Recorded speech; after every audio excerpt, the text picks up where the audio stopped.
What's up with it, y'all? Yeah, you know, welcome to the channel. For all the ones that are new here, a lot of times, I talk about psychedelics and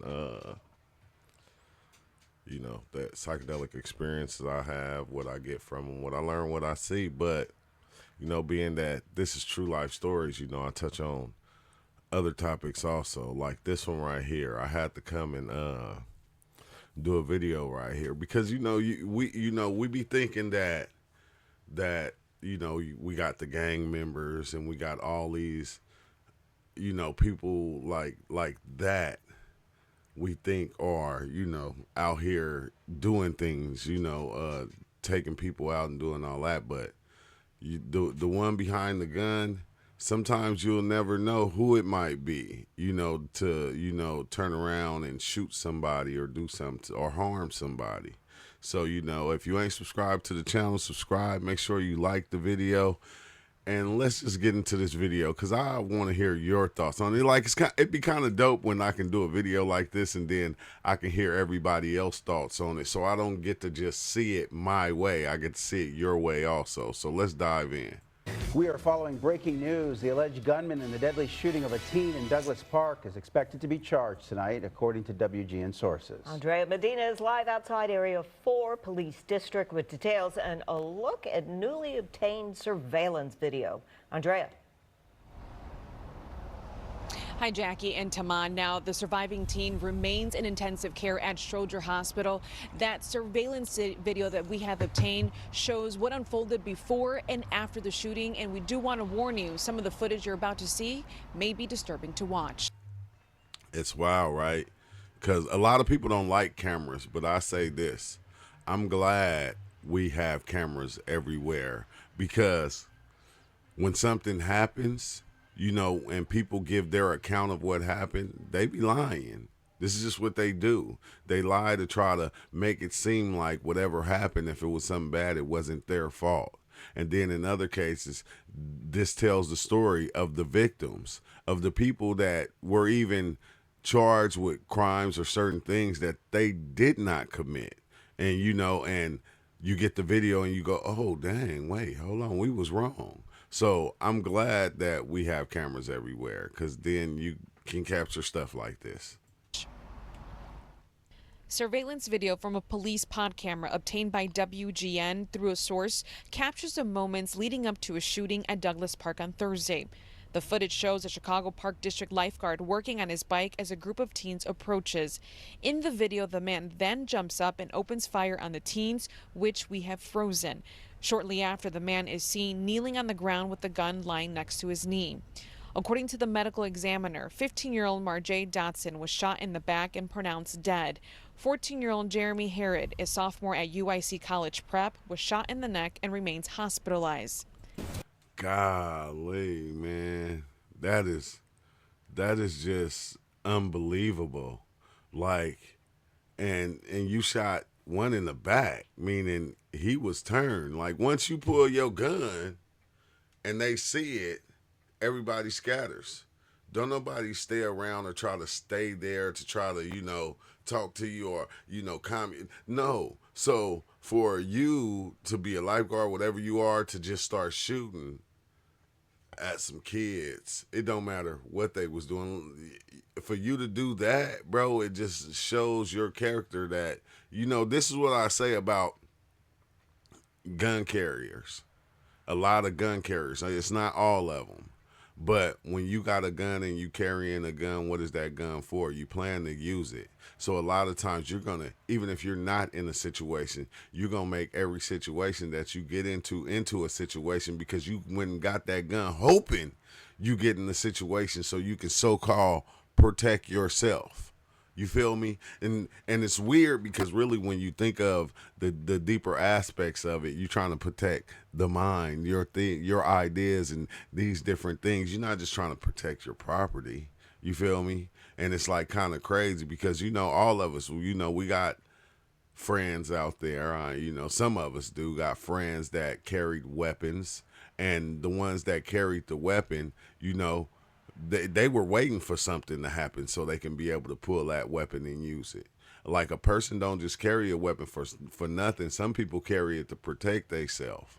You feel me? But in a sense, sometimes those people too turn into the aggressor, because soon as something that they think is happening and they feel like they're being scared, harmed, or anything like that, like this can be something that they can create themselves. They're going to draw and bam, bam, bam.